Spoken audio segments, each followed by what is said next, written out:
Welcome back. I am here with the newest head coach in the A10 on the women's side, head coach Ganiat Adunton. How'd I do? Ada Dunson. Ada Dunton. I still butchered it, guys. I'm sorry. Coach G, thank you so much for being here. And welcome to the A10. Happy to have you. What's the culture that you're looking to establish at GW?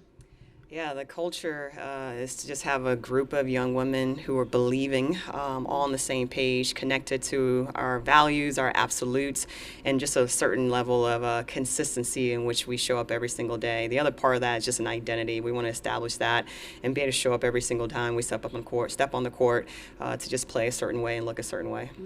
You come here after stops at Colgate, where you had 20 win back-to-back seasons. What about your journey do you feel like prepared you for this moment to be a head coach in the A10? Yeah, it was definitely a great 4 years at Colgate. We had a group of young women who really just committed, who played for each other and with each other, who bought into our culture. Same things we're trying to build here, who bought into our identity. So we're trying to bring that over. And I already feel really excited about our commitment to those things. And the other thing I would say is just like coach the game the way I see it, right? Be myself and not change. For sure, understanding that this league is very competitive, but the game is still the game. Stylistically, how is your team looking to play on the court? What can we expect to see from GW? Yeah, we're athletic, we're quick, we're fast. We want to play up tempo. We want to be aggressive defensively. We want to turn defense into offense, and then ultimately on the offensive end, we're going to play to our players' strengths. Coach G, welcome to the A10. Thank you so much for joining me. Thank you. Back to you, Mike and Crispy. Okay, thank you, Ice. And taking over a team, obviously, again, you bring it up, but it's going to be so different because of the players you can bring in nowadays. But 13 and 18 last year, 5 and 13 in the conference for the women's team. It's a learning process though, and I'm looking forward to seeing what you can do there. Yeah, I mean, Sarah Lewis, the great junior that they have coming back. I mean, she started 22 games last season for GW. So you got to have a starting block, right? Someone who you can lean on, coach can trust, but also you want to be able to understand the skill set and put her in the right spots. And I think that's what Coach G was just alluding to with Ice. What about trying to figure out everybody's strengths, coming in, not only with the players you have, but with the people you bring in, and then how you have to adjust based on what you got. And I know you want to go and you want to do something a certain way, right? You're excited, you're the coach, like, here's what I'm going to do. And then how long does it take to assess and find out if you can actually even do that, or you got to do something else? Yeah, I mean, that's when you measure yourself against teams like Miami, Northwestern, and Georgetown. George Mason and Georgetown play this year as well. So 2 A10 teams facing the Hoyas, where my daughter plays. She's number 15, Brianna. Anyway, and it's her birthday. And happy so birthday. Yeah. Anyway, but I digress. But I think with them, I think in the non-conference portion of the season, that's where you try to figure out what your team can and cannot do, what the defenses present for you to challenge what you want to do schematically on the offensive side. So especially with Miami, she just said, Coach G said, we want to get up and down. We want to be quick. We want to push. Miami's going to try to put a stranglehold to that and try to pressure you. And they're going to blitz you on pick and rolls or DHOs and dribble handoffs and stuff. So they have to be able to make those adjustments. Northwestern, they want to push tempo as well. And Georgetown, they were top 10 in terms of their defensive effectiveness. So they're going to press, they're going to try to run, they're going to try to control the glass. So I think those 3 teams in particular are going to challenge them in 3 different ways. Very good. We heard a lot of the coaches talk about, and the ones from here, like the George Mason, George Washington, the DMV. You live around this area, obviously. Yeah. Tell me about that. Explain that for the fans that don't understand when they just say that. Oh, yeah. It's D.C., Maryland, and Virginia, right? It's not where you get your driver's license. But no, I think there's such a wealth of knowledge, number one, but also tradition of the DMV. And that's not to say that it's better than Chicago, New York, or wherever else, but you have to include the DMV in those very rich basketball history cities, because it's just unspeakable when you start listing players on the men's and women's side. Kevin Durant did a whole documentary on it. It's called In the Water. So he recognized both sides of it, men and women coming from the DMV. I mean, there's a lot to be said for who's come through this area and touch grass here in the DMV. Yeah, and we talked about we like to see these players, stick around a little bit, Yeah. get the a couple of years under their belt at one school. It's like you heard with George Washington, they can't just take someone for the No. 1 year. So Yeah, yeah, that we was heard about interesting. that with Davidson, of course, and the same thing with GW. So it changes it up a little bit on who you can bring in and when and all that kind of stuff. Right. Let's go back to the podium to hear more from the women for the GW Revolutionaries. Coach at GW is both humbling and also I'm just very grateful. This has been an awesome day. I believe I'm the last one, right? Nope, one more? All right. Well, closing in the end of the day of just my first media day in the A10 has been awesome. I was just counting right before I walked up here. Man, it's been about 5 months since I started at GW Day. The days are flying by, but we're having a lot of fun. Getting to know our players, both as people off the court and on the court, their games, how we're trying to play. It's all starting to come together. It's been exciting to have a great group of coaches. Our staff, I would say, are some of the most hardest working people that I know, and it's going to be a big part of how we get this thing rolling. We have really great people around you.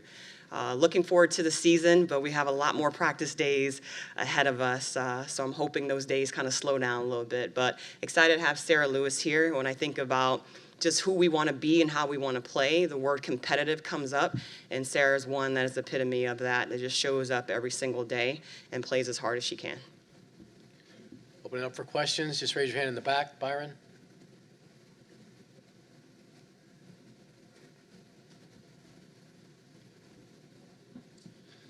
Hey, I'll start with Sarah.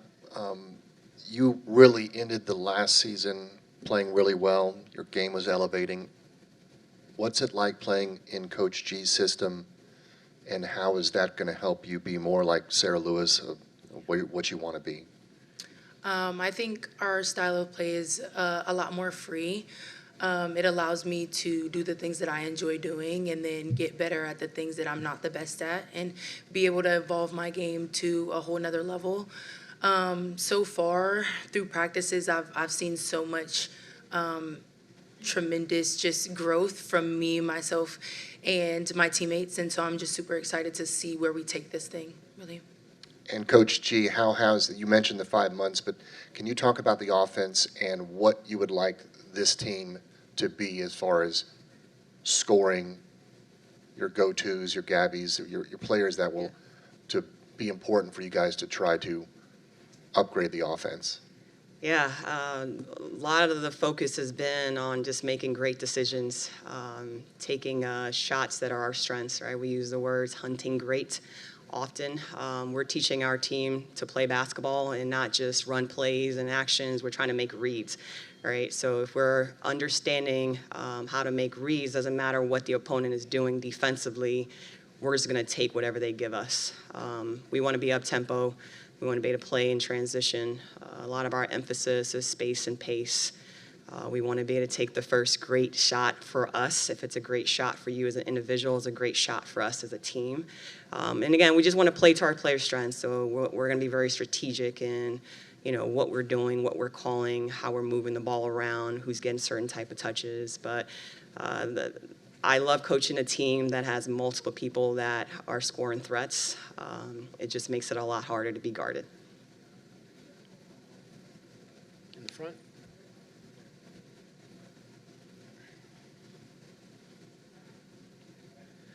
Coach G, Zach Weiss, Atlantic10.com. I still remember the triumphant smile on your face a few years ago and the lessons you learned from that season. What kind of lessons through that and through this journey have you learned in these few months that have shaped this team?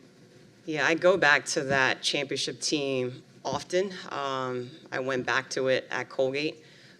It was a team that kind of peaked at the right time.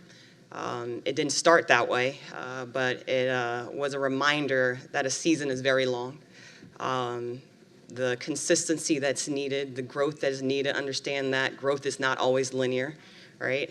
I'm pulling that into these first couple of months and into the next couple of months, one day at a time, right? Can we just get better at something every single day? Can we stack days, right? But we don't want to take steps backwards. We want to keep growing and building, but also understanding that it is a long season and we want to be peaking at the right time.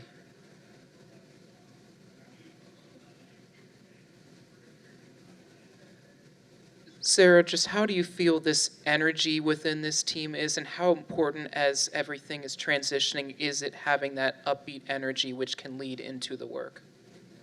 The energy and enthusiasm when it comes to anything, to be honest, with this group of girls is amazing. The coaching staff and the players, we come together and bring so much high vibrations when it comes to practice and different activities that we have. I'm super excited for game days and for those type of events because I just know that there's going to be a lot of good energy.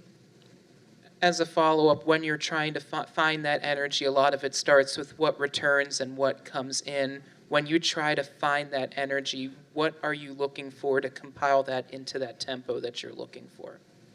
Yeah, one of our absolutes is energy and enthusiasm. I mean, you're seeing her say and speak those words because it's something that's important to us. There has to be this level of passion. When you show up on the court, you want to play as hard as you can, right? We always say a quiet or silent gym is a sorry gym, and that's not us, right? So we want to have a lot of communication. We want to have a lot of intensity displayed, not just by our actions, but in our volume of voice, right? So that's just the way that we're practicing.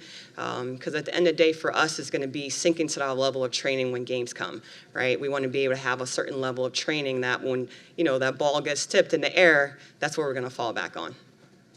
With all of that newness, who has either stepped up, whether it's just what you've seen, has answered your questions, whatever those might be, and just found their role and their happiness on the court?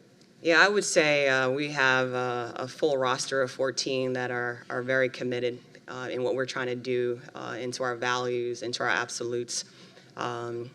It's not going to happen overnight. We understand that. But to my right, for sure, I would say Sarah Lewis has been someone, like I mentioned earlier, that's just is really, really competitive. She's been coachable, and she knows I'm going to continue to challenge her because I just want her to be continue to improve into a 3-level scorer, and she understands and knows how to play on both sides of the floor.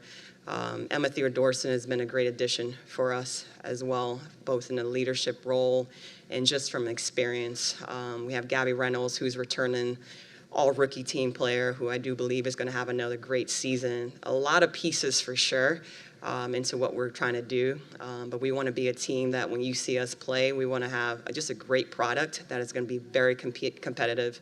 We're going to fight. We're going to make it really hard for our opponent. We've talked a lot about energy. We've talked a lot about the offense. Defensively, what would you like to see that Rev's identity be on the court for those 40 minutes? Yeah, determined, aggressive, and disruptive.